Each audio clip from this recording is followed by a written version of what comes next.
ರಾಜ್ಯದಲ್ಲಿರುವ ಮಠಾಧೀಶರುಗಳು ಕೂಡ ನಾನೊಪ್ಪಲ್ಲ, ಇದು ಸರಿ ಇಲ್ಲ ಅಂತ ತಮ್ಮ ಅಭಿಪ್ರಾಯಗಳನ್ನು ಕೊಡೋದಕ್ಕೆ ಶುರು ಮಾಡಿದ್ದಾರೆ. ಇದೇನು ಇವತ್ತಿಂದಲ್ಲ ನಾಗರಾಜ್ ಸರ್, ನೀವು ಹೇಳ್ತಾ ಇದ್ದೀರಲ್ಲ, ನನ್ನ ಹತ್ರ ಲಿಸ್ಟ್ ಇದೆ ಎಷ್ಟು ಅಹಿಂದ ವರ್ಗಗಳಿಗೆ ಅನ್ಯಾಯ ಆಗಿದೆ ಅನ್ನೋದ್ರ ಬಗ್ಗೆ ನಾನು ಮನವರಿಕೆ ಮಾಡ್ಕೊಡ್ತೀನಿ ಅಂತ. ನೀವು ಹೇಳೋ ಪ್ರಕಾರ ಇವತ್ತಿನ ಈ ವರದಿಗೆ ಅಲ್ಲ, ಬಂದಂಥ ಹಲವಾರು ವರದಿಗಳು ಅದು ಯಾವುದೇ ಆಗಿರಲಿ ಮಂಡಲ್ ವರದಿ ಆಯೋಗದಿಂದ ಹಿಡ್ಕೊಂಡು ನೀವು ಹಾವನೂರು ವರದಿಯಿಂದ ಹಿಡ್ಕೊಂಡು ನೀವು ಎಷ್ಟು ಆಯೋಗಗಳ ವರದಿ ನೋಡಿ ಅವರೇ ಕೊಟ್ಟಿದ್ದಾರೆ. ವೆಂಕಟಸ್ವಾಮಿ ಆಯೋಗ, ಚೆನ್ನಬ್ರೆಡ್ಡಿ ಆಯೋಗ, ರವಿವರ್ಮ ಆಯೋಗ, ನಾರಾಯಣ ರಾಯ್ ಆಯೋಗ, ಸಿದ್ಧಗಂಗಯ್ಯ ಆಯೋಗ, ಮುನ್ರಾಜು ಆಯೋಗ, ದ್ವಾರಕಾನಾಥ ಆಯೋಗ, ಶಂಕರಪ್ಪ ಆಯೋಗದಿಂದ ಹಿಡ್ಕೊಂಡು ಕಾಂತರಾಜ ಆಯೋಗದವರೆಗೂ ಕೊಟ್ಟಂತಹ ಎಲ್ಲ ವರದಿಗಳನ್ನೂ ಕೂಡ ಇದೇ ಮಠಾಧೀಶರುಗಳು ಬೀದಿಗೆ ಬಂದು ಪ್ರತಿಭಟಿಸಿದ್ದಾರೆ, ವಿರೋಧ ವ್ಯಕ್ತಪಡಿಸಿದ್ದಾರೆ. ಕಾಲಕ್ಕೆ ತಕ್ಕಂತೆ ಬಂದಂಥ ಎಲ್ಲ ವರದಿಗಳನ್ನು ಕೂಡ ಪ್ರಬಲ ಸಮುದಾಯದವರು ವಿರೋಧಿಸಿದ್ದಾರೆ. ಇದೇನು ಹೊಸ್ತಲ್ಲ. ಸೊ ಮಠಾಧೀಶರುಗಳ ಇನ್ವಾಲ್ವ್ಮೆಂಟ್ ಇಂತಹ ವಿಚಾರಗಳಲ್ಲಿ ಯಾವಾಗಲೂ ಇದೆ. ಹೇಳಿ ಅಹಿಂದದವರಿಗೆ. ಅಹಿಂದ ಈಗ ನಾನು ಮಾತನ್ನ ಅರ್ಧಕ್ಕೆ ಮುಗಿಸಿದೆ. ಅಹಿಂದದವರೆಲ್ಲ ಈ ವರದಿಯನ್ನ ಒಪ್ಕೊಂಡಿದ್ದಾರೆ ಅಂತ ಹೇಳಿಕ್ಕಾಗೋದಿಲ್ಲ. ನಾನೀಗ ಉದಾಹರಣೆಗೆ ನಮ್ಮ ಜಿಲ್ಲೆಯ ಒಂದು ಉದಾಹರಣೆಯನ್ನ ಕೊಟ್ಬಿಡ್ತೀನಿ. ಈ ವರದಿಯಲ್ಲಿ A066 ಅಂತ ಹೇಳಿ ಕಾರ್ವಿ ಅನ್ನುವಂತ ಒಂದು ಜಾತಿಯ ಓಟನ್ನ ತೋರಿಸಿದ್ದಾರೆ. ಅದೇ ಒಂದರಲ್ಲಿ 643ದಲ್ಲಿ ಕೊಂಕಣ ಕಾರ್ವಿ ಅಂತ ತೋರಿಸಿದ್ದಾರೆ. Both Kharvi and Konkan Kharvi are one and same.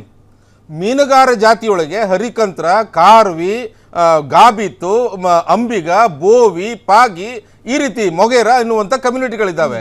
ಅದರಲ್ಲಿ ಕಾರ್ವಿ ಅಂತ ಹೇಳುವುದು ಒಂದು ಜಾತಿ. ಆ ಕಾರ್ವಿಯಲ್ಲಿ ಕೊಂಕಣ ಕಾರ್ವಿ ಅಂತ ಹೇಳಿ ಕಾರ್ವಿಗಳನ್ನು ಮತ್ತು ಕೊಂಕಣ ಕಾರ್ವಿಗಳನ್ನು ಡಿವೈಡ್ ಮಾಡಿ ತೋರಿಸಿರುವಂಥದ್ದು ಎಷ್ಟರ ಮಟ್ಟಿಗೆ ಸರಿ ಅಂತ ಕೇಳ್ತಾ ಇದ್ದೀನಿ. ಒಂದು ನಿಮಿಷ ಸರ್, ಡಿವೈಡ್ ಮಾಡಿ ತೋರಿಸಿದ್ದಾರೆ ಅಲ್ಲ, ಒಂದು ನಿಮಿಷ.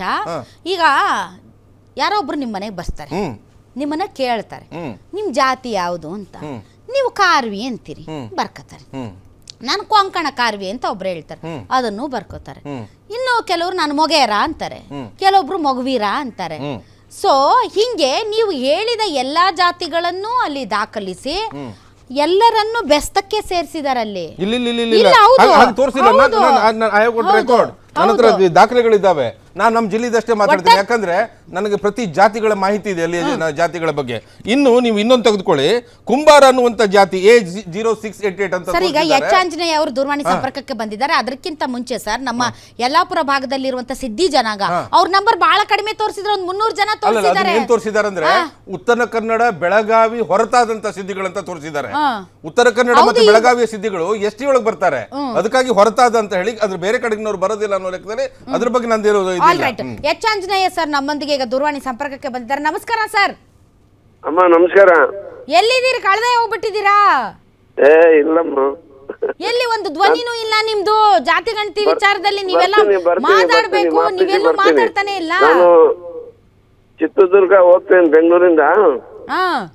ಬಂದಾದ್ಮೇಲೆ ನಿಮಗೆ ಬರ್ತೀನಿ, ನಿಮ್ಮ ಆಫೀಸಿಗೆ ಬರ್ತೀನಿ. ಆಯ್ತು, ಬರೀರಂತೆ. ಈಗ ಹೇಳಿ, ಜಾತಿ ಗಣತಿ ಏನು ಶಿಫಾರಸುಗಳು ಜಾರಿಗೆ ಬರ್ಬೇಕಾ, ಅಂಗೀಕರಿಸಬೇಕಾ, ಅಥವಾ ಅದನ್ನ ಕಸದ ಬುಟ್ಟಿಗೆ ಎಸಿಬೇಕಾ? ಏನ್ ನಿಮ್ಮ ಅಭಿಪ್ರಾಯ ಅಂತ. ಈಗ ನಿಮ್ದು ಒಂದು ಮಾತು ಕೇಳ್ಕೊಂಡೆ, ಮೊಗೇರ ಅನ್ನೋರು ಅವ್ರು ಶೆಡ್ಯೂಲ್ಡ್ ಕಾಸ್ಟ್ ಅವರು. ಮೊಗೇರ, ಹೌದೌದೌದೌದು. ಅವರು ಮೀನುಗಾರರು ಅಥವಾ ಹೌದೌದೌದು. ಈಗ ಅವ್ರ ಏನ್ ಮಾಡ್ತಾರ ಅಂದ್ರೆ ಲಾಭಕ್ಕೋಸ್ಕರ ನಾವು ಮೊಗೇರು ಅಂತಂದೇಳಿ, ಮೊಗೇರು ಅಂತ ಹೇಳಿ ಈ ಸರ್ಟಿಫಿಕೇಟ್ ಅನ್ನ ಕಬಳಿಸುವಂತ ಹುನ್ನಾರ ಕೂಡ ನಡೀತಾ ಇದೆ. OBC ಅವರು ಯಾರು ಮೊಗವೀರರು, ಮೊಗೇರ ಅಂತಕ್ಕಂಥದ್ದು ಹೆಸರು ಹತ್ರ ಇದೆ ಅನ್ನೋ ಒಂದು ಕಾರಣಕ್ಕೋಸ್ಕರ ಅವರ ಒಂದು ಇದನ್ನ ಇವರು ಅಪಹರಿಸ್ತಾ ಇದ್ದಾರೆ. ಅದು ಸರಿಯಲ್ಲ. ಜೊತೆಗೆ ನೀವೇನ್ ಕೇಳ್ತಾ ಇದೀರಿ, ನಾನೇ ಮಂತ್ರಿ ಆಗಿದ್ದವಾಗ ನಾವೇ ಬಹಳ ವಿಶೇಷವಾದಂತ ಆಸಕ್ತಿ ತಗೊಂಡು ಈ ಒಂದು ಸರ್ವೆ ಕಾರ್ಯನ ಮಾಡಿಸಿದೀವಿ. ಸಾಮಾಜಿಕ ಶೈಕ್ಷಣಿಕ ಸಮೀಕ್ಷೆಯನ್ನ ಬಹಳ ವೈಜ್ಞಾನಿಕವಾಗಿ ಮನೆಗೂ ಕೂಡ ಹೋಗಿದ್ದಾರೆ. ಸುಮಾರು 6 ಕೋಟಿ ಜನರನ್ನ ನಾವು ತಲುಪಿಸಿದೀವಿ. ಅದರಿಂದ ಈಗ ಸುಮ್ಮನೆ ತಕರಾರು ಎತ್ತಾ ಇದ್ದಾರೆ, ನಮ್ಮ ಮನೆ ಬರ್ಲಿಲ್ಲ, ಅವ್ರ ಮನೆ ಬರ್ಲಿಲ್ಲ. ಈಗ ಎಲ್ಲರದು ಮನೆಯದು ಪೂರಾ ಡಾಟಾ ಇದೆ ನಮ್ಮ ಹತ್ರ, ಸರ್ಕಾರದಲ್ಲಿ ಇದೆ. ಅದು ಬೆಲ್ ಕಂಪ್ನಿ ಅವರು ಒಂದು ವೆಬ್ಸೈಟ್ ನ ಕ್ರಿಯೇಟ್ ಮಾಡಿ ಅದರಲ್ಲಿದೆ. ಇವರೆಲ್ಲರೂ ನೋಡಿ ಇದನ್ನ ಮಾಡಿ ಆದ್ಮೇಲೆ ಅದನ್ನ ಡೌನ್ಲೋಡ್ ಮಾಡಿ ಎಲ್ಲರಿಗೆ ಬಿಟ್ಬಿಟ್ರೆ ಎಲ್ಲರೂ ನೋಡ್ಕೋಬಹುದು. ನೀವು ಬಿಟ್ಬಿಡಿ ಫಸ್ಟ್. ಬಿಡ್ಬೇಕಾದ್ರೆ ಈ ಸಾರ್ವಜನಿಕ ಸರ್ಕಾರ ವಲಯದಲ್ಲಿ ಇದು ಚರ್ಚೆ ಮಾಡ್ಬೇಕು. ಆಗ್ಬೇಕದು. ಹೌದು ಹೌದು ಹೌದು ಹೌದು ವಿಧಾನಸಭೆಯಲ್ಲಿ. ಈಗ ಸರ್ ನನಗೆ ಇನ್ನೊಂದು ಪ್ರಶ್ನೆ, ನೀವು ಈಗ ಹ್ಮ್ ಹ್ಮ್ ಈ ಒಳ ಮೀಸಲಾತಿ ಬಗ್ಗೆ ನೀವೇನ್ ಮಾತಾಡ್ತಾನೆ ಇಲ್ಲ. ಏನಮ್ಮ ಅದರಲ್ಲೇ ನಾನು ತೊಡಗಿಬಿಟ್ಟಿದ್ದೀನಿ. ಏನ್ ಸರ್? ಅದರಲ್ಲೇ ಪೂರ್ಣವಾಗಿ ತೊಡಗಿಕೊಂಡಿದ್ದೇನೆ. ಈಗ ತೊಡಗಿಕೊಂಡಿದ್ದೀರಿ ಅಂತಂದ್ರೆ ನಿಮ್ದೇ ಸರ್ಕಾರ ಇದೆ, ನಿಮ್ಗೆ ಒಂದು ಪ್ರಾಮಿಸ್ ಕೂಡ ಇದೆ. ಸಿದ್ದರಾಮಯ್ಯನವ್ರದ್ದು ಮತ್ತೆ ಯಾಕೆ ಮಾಡ್ತಿಲ್ಲ ಅವರು? ತೆಲಂಗಾಣದಲ್ಲಿ ತಾಂಡ್ರೆ ಒಂದು ಸ್ಟೆಪ್ನ ತಗೋಬೋದಾಗಿತ್ತಲ್ಲ, ಯಾಕೆ ಅವ್ರು ಹಿಂದೆ ಮುಂದೆ ನೋಡ್ತಿದ್ದಾರೆ ಮತ್ತೆ?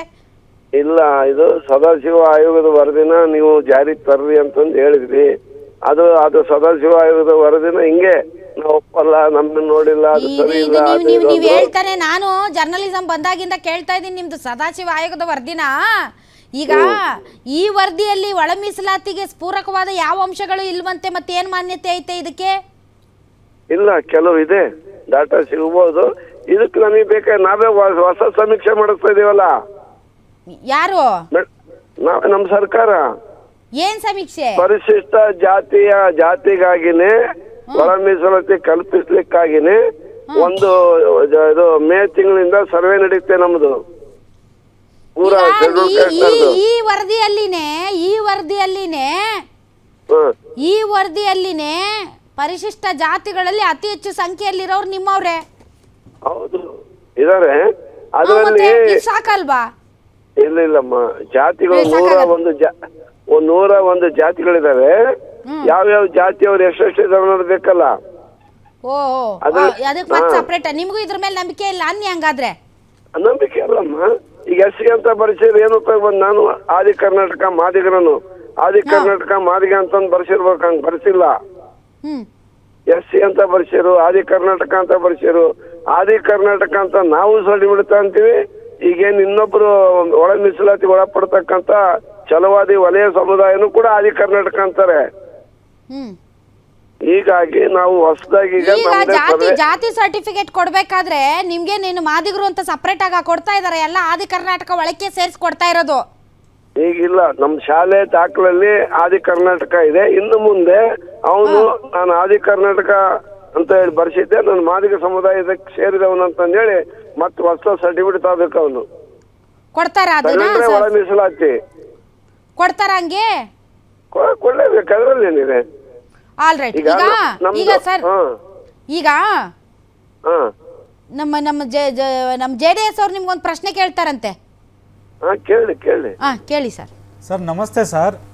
ನಮಸ್ಕಾರ. ಇದು ಕಾಂಗ್ರೆಸ್ ಸರ್ಕಾರದಲ್ಲಿ ಏನಾಗಿದೆ, ಗಣತಿ ಅಂತ ಕೆಲವು ಜನ ಹೇಳ್ತಾರೆ, ಮತ್ತೆ ಸಮೀಕ್ಷೆ ಅಂತ ಹೇಳ್ತಿದ್ದಾರೆ. ಹಾಗೆ ದೇವನೂರು ಮಹಾದೇವಣ್ಣ ಅವರು ಹಿರಿಯವರು ನಿಮ್ಮ ಸರ್ಕಾರನ ಪ್ರಶಂಸಿದ್ದಾರೆ.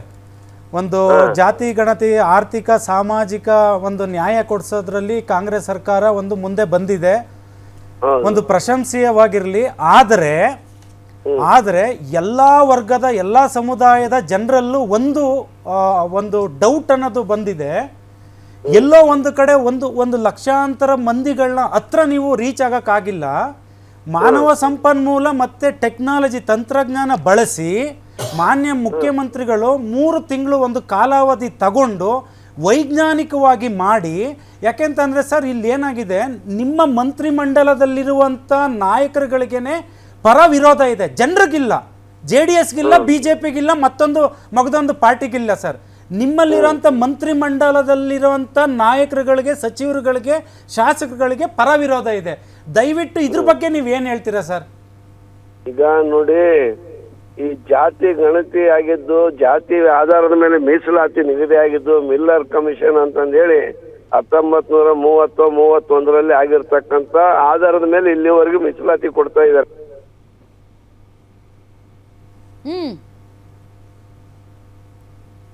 ಕಟ್ಟಾಗ್ಬಿಡ್ತಾ ಫೋನ್ ಲೈನು. ಸರ್ ಒಳ್ಳೆ ಟೈಮಲ್ಲೇ ಕಟ್ಟಾಗ್ಬಿಡ್ತಲ್ಲ ಸರ್. ಇನ್ನೊಂದ್ಸರಿ ತಗೊಳ್ಳೋಣ ಬಿಡಿ, ಸಿಕ್ಕರೆ ತಗೊಳ್ಳೋಣ. ನಿಮ್ದೇನು ಸರ್, ಒಂದು ಪ್ರಶ್ನೆ ಕೇಳಿ ಅಂದರೆ ಒಂದು ಇತಿಹಾಸ ಹೇಳಿ ಆಮೇಲೆ ಪ್ರಶ್ನೆಗೆ ಬರ್ತಿರಲ್ಲ ನೀವು. All right, okay. Yes sir, Nagaraj sir ಅದೇನೇ ಹೇಳ್ತಿದ್ದೀನಿ. ಇನ್ನು ಜಾತಿ ಮತ್ತು ಸರ್ ನೇಮ್ಗಳಲ್ಲಿ ನಾನು ಸ್ಪೆಷಲಿ ಹಿಂದುಳಿದ ವರ್ಗದ ಹೇಳ್ತಾ ಇದ್ದೀನಿ. ಸರ್ ನೇಮ್ಗಳಲ್ಲಿ ಕನ್ಫ್ಯೂಷನ್ ಮಾಡ್ಕೊಂಡಿದ್ದಾರೆ ಈ ಆಯೋಗದವರು. ಜಾತಿಯ ಹೆಸರು ಕಾರ್ವಿ ಅಂತ, ಕೊಂಕಣ ಕಾರ್ವಿ ಅಂತ ಇದ್ರೆ ಸರ್ ನೇಮು ಕೆಲವು ಸಲ ಕಾರ್ವಿ ಅಂತ ಇರ್ತದೆ. ಅವರು ಕೊಂಕಣಿ ಮಾತನಾಡುವುದರಿಂದ ಇವರು ಕೊಂಕಣ ಕಾರ್ವಿ ಅಂತ ತೋರಿಸಿ ಇವ್ರನ್ನ ಹಾಗಾಗಿ ಹಿಂದುಳಿದ ವರ್ಗದವರನ್ನ ಈ ಕಾರ್ವಿ ಸಮುದಾಯ ದೊಡ್ಡ ಸಮುದಾಯ, ಅವ್ರು ಹೇಳಿದ್ ಅವರನ್ನ ಬರ್ಕೊತಾರೆ ಕಡಿಮೆ ಅವ್ರು ಹೇಳೋದು ಬರ್ಕೊಳಕ್ ಆಗೋದಿಲ್ಲ. ಯಾಕಂದ್ರೆ ಆಯೋಗದವ್ರು ಹೇಳಿ ಹೋಗುವಂತದ್ದು ಸರ್ಕಾರಿ ಅಧಿಕಾರಿಗಳನ್ನ ತಗೊಂಡೋಗಿರ್ತಾರೆ. ಅವ್ರೀಗ ನಾನು ಯಾವುದೋ ಸಮುದಾಯಕ್ಕೆ ಸರ್ಕಾರಿ ಅಧಿಕಾರಿಗಳು ಅವ್ರೇನ್ ಕುಲಶಾಸ್ತ್ರಿ ಅಧ್ಯಯನ ಮಾಡಿರ್ತಾರ. ಅಲ್ಲಲ್ಲ, ನಾನು ಠಾಕೂರ್ ಅಂತ ಹೇಳ್ಬಿಡ್ತೀನಿ, ಬರ್ಕೊಬಿಡ್ತಾರ. ಆದ್ರೆ ನನ್ನ ಮನೆಗೆ ಬಂದಾಗ ಇವ್ರು ಯಾವ ಜಾತಿಯವರು, ಇವ್ರು ಹೇಳುದು ಸತ್ಯವಾಗಿ ಏನು ಅಂತ ಹೇಳಿ. ಈಗ ಸೆನ್ಸಸ್ ಆಕ್ಟ್ ಅಲ್ಲಿ madam, of course census act may not be applicable to these proceedings. Census act 1948 ದಲ್ಲಿ ತಪ್ಪು ಮಾಹಿತಿಯನ್ನು ಕೊಟ್ರೆ ಕ್ರಮ ತೆಗೆದುಕೊಳ್ಳುವಂತ ಅಧಿಕಾರ ಸಹಿತ ಇದೆ. ಆಮೇಲೆ ಇಲ್ಲಿ ಯಾಕೆ ಅವೈಜ್ಞಾನಿಕವಾಗಿ ಇದಾಗ್ತದೆ ಅಂತ ಹೇಳಿದ್ರೆ, ಇದು ಒಂದಾಯ್ತು, ಜಾತಿ ಮತ್ತು ಸರ್ ನೇಮ್ ನಲ್ಲಿ ವ್ಯತ್ಯಾಸವನ್ನ ಕಂಡುಕೊಳ್ಳಿಕ್ಕೆ ಈ ಆಯೋಗ ವಿಫಲ ಆಗ್ಬಿಟ್ಟಿದೆ. ಒಂದು ಉದಾಹರಣೆ ಹೇಳ್ತೀನಿ, ನಾನು ಅಲ್ಲೇ ಬಂದೆ ಒಂದು ಉದಾಹರಣೆ ಕೊಟ್ಬಿಡ್ತೀನಿ. ಕುಂಬಾರ ಅನ್ನುವಂತ ಜಾತಿ ಇದೆ, ಪಾಟ್ ಮೇಕರ್. ಉತ್ತರ ಕನ್ನಡದ ಕಡೆಗೆ ಹೋದ್ರೆ ಕುಂಬಾರ ಜಾತಿಯವರಿಗೆ ಗುನುಗ ಅಂತ ಸರ್ ನೇಮ್ ಇರ್ತದೆ, ಆದ್ರೆ ಅವರ ಜಾತಿ ಯಾವುದು? ಕುಂಬಾರ. ಆದ್ರೆ ಸರ್ನೇಮ್ ಯಾವುದು? ಗುನ್ಗ. ಈ ಜಾತಿ ಅಧ್ಯಯನದಲ್ಲಿ ಏನ್ ಮಾಡಿದ್ದಾರೆ ಅಂತ ಹೇಳಿದ್ರೆ, ಕುಂಬಾರ ಜಾತಿ ಬೇರೆ, ಗುನುಗ ಜಾತಿ ಬೇರೆ. ಗುನುಗ ಜಾತಿಯ ಓಟನ್ನ ಅಥವಾ ಅವರ ಸಂಖ್ಯೆಯನ್ನ ಅತ್ಯಂತ ಕಡಿಮೆ ತೋರಿಸಿದ್ದಾರೆ. ಇದು ಅನ್ಯಾಯ ಆಗುವುದಿಲ್ಲ ಏನು? ಇದು ಒಂದಾಯ್ತು. ಆಮೇಲೆ ಗ್ರಾಮ್ಯ ಆಡು ಭಾಷೆಗಳನ್ನ ಸರಿಯಾಗಿ ಅರ್ಥ ಮಾಡ್ಕೊಳ್ಳಿಕ್ಕೆ ಈ ಆಯೋಗದವರು ವಿಫಲರಾಗಿದ್ದಾರೆ ಅನ್ನುವಂಥ ಮಾತನ್ನು ಹೇಳ್ತೇನೆ. ಅದಕ್ಕೆ ಒಂದು ಉದಾಹರಣೆ ಕೊಡ್ತೇನೆ. ನಮ್ಮ ಕಡೆ ಹಾಲಕ್ಕಿ ಒಕ್ಕಲಿಗರು ಅಂತ ಇರ್ತಾರೆ. ಪಾಪ ಆಡು ಭಾಷೆಯಲ್ಲಿ ಹೇಳುವಾಗ ಸಂದರ್ಭದಲ್ಲಿ ಹಾಲವಕ್ಕಿ ಒಕ್ಕಲು ಅಂತ ಹೇಳ್ಬಿಡ್ತಾರೆ ಕೆಲವು ಜನ. ಹಾಲಕ್ಕಿ ಒಕ್ಕಲು ಅಂತ, ಆಮೇಲೆ ಹಾಲಕ್ಕಿಗಳು ಅಂತ ಹೇಳ್ತಾರೆ. ಇವೆಲ್ಲವನ್ನ ಹಾಲಕ್ಕಿ ಒಕ್ಕಲು ಬೇರೆ, ಹಾಲಕ್ಕಿ ಒಕ್ಕಲು ಬೇರೆ, ಹಾಲಕ್ಕಿ ಒಕ್ಕಲು ಅಂತ ಬೇರೆ, ಒಂದೇ ಕ್ಯಾಟಗರಿ ಅಂತ ಎಲ್ಲಿ ತೋರಿಸಿದ್ದಾರೆ? ಈ ರೀತಿ ಜಾತಿಗಳ ಸಂಖ್ಯೆ ಕಡಿಮೆ ಆಗುದಿಲ್ವ ಅಂತ ನಾನು ಹೇಳ್ತಾ ಇರೋದು. ಕ್ಯಾಟಗರಿಯಲ್ಲಿ ತೋರಿಸಿದ್ದಾರೆ, ಅಲ್ಲ ಒಂದೇ ಕ್ಯಾಟಗರಿಯಲ್ಲಿ ತೋರಿಸಿಲ್ಲ, ಒಂದೇ ಸಾಲಲ್ಲೂ ತೋರಿಸಿಲ್ಲ, ಅಲ್ಲೊಂದು ಇಲ್ಲೊಂದು ತೋರಿಸ್ಬಿಟ್ಟಿದ್ದಾರೆ. ಇನ್ನೊಂದು ನಾನು ಹೇಳ್ತೀನಿ, ಬಿಲ್ಲವ ಅಂತ ಹೇಳುದು ಒಂದು ಜಾತಿ, ಪೂಜಾರಿ ಅಂತ ಹೇಳುದು ಸರ್ನೇಮು. ಪೂಜಾರಿ ಅಂತ ಹೇಳಿ ಅದ್ರದ್ದು ಒಂದು ಜಾತಿ ತೋರಿಸಿದ್ದಾರೆ, ಬಿಲ್ಲವ ಅಂತ ಹೇಳಿ ಇನ್ನೊಂದು ಜಾತಿ ಹೋದಾಗ ಪೂಜಾರಿಗಳು ನಾವು ಅಂತ. ಆಲ್ರೈಟ್ ಸರ್, ಬಂದಿದ್ದಾರೆ ಆಂಜನೇಯ ಅವರು. ಸರ್ ಕೇಳಿಸ್ತಾ ಇದೆಯಾ ಧ್ವನಿ? ಕೇಳಿಸ್ತಾ ಇದೆ. ಈಗ ನಿಮ್ಮದೇ ಸಚಿವರುಗಳು ವಿರೋಧ ವ್ಯಕ್ತಪಡಿಸ್ತಾ ಇದಾರಲ್ಲ, ಯಾಕೆ ಅಂತ ಅವ್ರು ಕೇಳಿದ್ದು. ಅದೇ ಹೇಳ್ತೀನಮ್ಮ. ಇವಾಗ ನಮ್ಮ ಮುಖ್ಯಮಂತ್ರಿ ಸಿದ್ದರಾಮಯ್ಯನವರು ಸಾಮಾಜಿಕ ನ್ಯಾಯ ಕೊಡಬೇಕು ಎಂಬ ಒಂದು ಬದ್ಧತೆ ಇರತಕ್ಕಂತ ಮುಖ್ಯಮಂತ್ರಿ ಆಗಿದ್ದರಿಂದ ದೇಶದಲ್ಲಿ ಎಲ್ಲೂ ಕೂಡ ಮಾಡಲಾರದಂತ ಯಾರು ಸಾಹಸ ಕೈ ಹಾಕಿರ್ಲಿಲ್ಲ.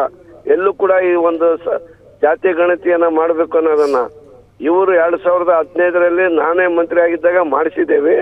ಈಗ ಪರ ವಿರೋಧ ಎಲ್ಲ ನೀವೆಲ್ಲ ಭಾಷಣ ಹೊಡಿತಾ ಇದ್ದೀರಾ ಸಾರ್. ಹೆಸರು ಪಾಪ ನಿಮ್ಮ ಹೆಸರು ಹಾಕಿರ್ಲಿಲ್ಲ, ಈಗ ಹಾಕಿದ್ರು. ಅವ್ರು ಕೇಳ್ತಿರೋದು very simple and straight question. ನೀವು ಅಷ್ಟೇ ಸ್ಟ್ರೇಟ್ ಆಗಿ ಉತ್ತರ ಕೊಡಿ. ಈಗ JDS ಅವರು, ಬಿಜೆಪಿ ಅವರು, ಮಠಾಧೀಶರು ಅವರು ಇವರು ಬಿಟ್ಬಿಡಿ ಸ್ವಾಮಿ.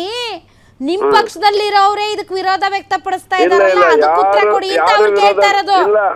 ಯಾರು ವಿರೋಧ ಮಾಡ್ತಾ ಇಲ್ಲ. ಓಹೋ, ಇದು ಹೆಂಗಾಯ್ತು ಅಂದ್ರೆ ಹಂಗೈ ಹುಣ್ಣಿಗೆ ಕನ್ನಡಿ ಬೇಕೆ ಅಂತ. ಅಲ್ಲ ಕೇಳಮ್ಮ, ವಿರೋಧ ಮಾಡಿದ್ರು ನಡೆಯಲ್ಲ.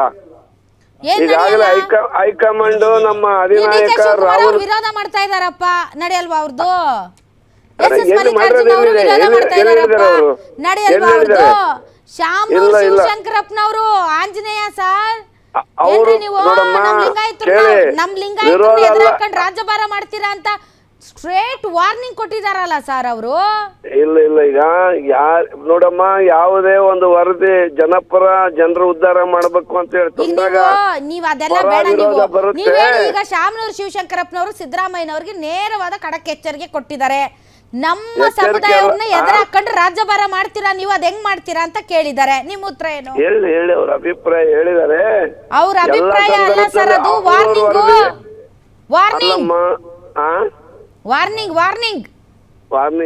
ಅವ್ರ ವಾರ್ನಿಂಗ್ ಇರ್ಲಿ. ಇವರು ಏನ್ ಮಾಡ್ಬೇಕು ಅದ್ ಮಾಡ್ಲೇಬೇಕು. ಈಗ ಏನ್ ಮಾಡ್ಬೇಕು? ಜಾರಿ ತರಬೇಕಷ್ಟೇನೆ. ತರ್ಲಿಲ್ಲ ಅಂದ್ರೆ ಏನ್ ಮಾಡ್ತೀರಾ? ಈಗ ಆಯ್ತು ಸ್ವಾಮಿ, ಈಗ ಮೇಲ್ವರ್ಗದವರ ಲಾಬಿಗೆ ಒತ್ತಡಕ್ಕೆ ಮಣಿದು ಅವರು ಕಾಲ ಮುಂದೂಡೋದಕ್ಕೆ ಸಮಿತಿನೋ ಅದೋ ಇದೋ ರಚನೆ ಮಾಡಿ ಹೆಂಗೋ ಹಂಗೆ ಅದನ್ನ ಟೇಬಲ್ ಕೆಳಗೆ ತಂದು ಬಿಡ್ತಾರೆ. ನೀವೇನ್ ಮಾಡ್ತೀರಿ ಅವಾಗ? ಇಲ್ಲ ನೋಡಿ, ಅದನ್ನ ಸರ್ಕಾರ ಮಾಡಿದೆ. ನೀವೇನ್ ಮಾಡ್ತೀರಿ? ಆಂಜನೇಯ ಅವರೇ, ನೀವೇನ್ ಮಾಡ್ತೀರಿ? ತುಳಿತಕ್ಕೊಳಗಾದ ಸಮುದಾಯದ ಪ್ರತಿನಿಧಿಗಳು ಮಾಡ್ತೀವಿ ಅನ್ನೋದು ನಾವು ನೋಡಿ. ಇದನ್ನ ಏನೇ ಆದ್ರೂ ಕೂಡ ಅದ ವರದಿನ ಬಹಿರಂಗ ಆಗ್ಬೇಕು, ಸತ್ಯತೆ ಎಲ್ಲರಿಗೂ ಕೂಡ ಗೊತ್ತಾಗಬೇಕು. ಯಾರಾದ್ರೂ ಕೂಡ ಈ ಒಂದು ಸಮೀಕ್ಷೆಯಿಂದ ಹೊರಗಿದಾರೆ ಅಂದ್ರೆ ಅವ್ರಿಗೊಂದು ಆಪ್ಷನ್ ಕೊಡಿ, ಅವ್ರನ್ನ ಸೇರಿಸುವಂತ ವ್ಯವಸ್ಥೆ ಮಾಡ್ಕೊಳ್ಳಿ. ಜಾರಿಗೆ ತರಲಿಲ್ಲ ಅಂದ್ರೆ ಏನ್ ಮಾಡ್ತೀರಿ ನೀವು? ಜಾತಿ ಸಮುದಾಯದ ನಾಯಕರುಗಳು ನೀವು ಈಗಲೇ ಅದನ್ನ ಹೇಳಕ್ಕಾಗಲ್ಲ.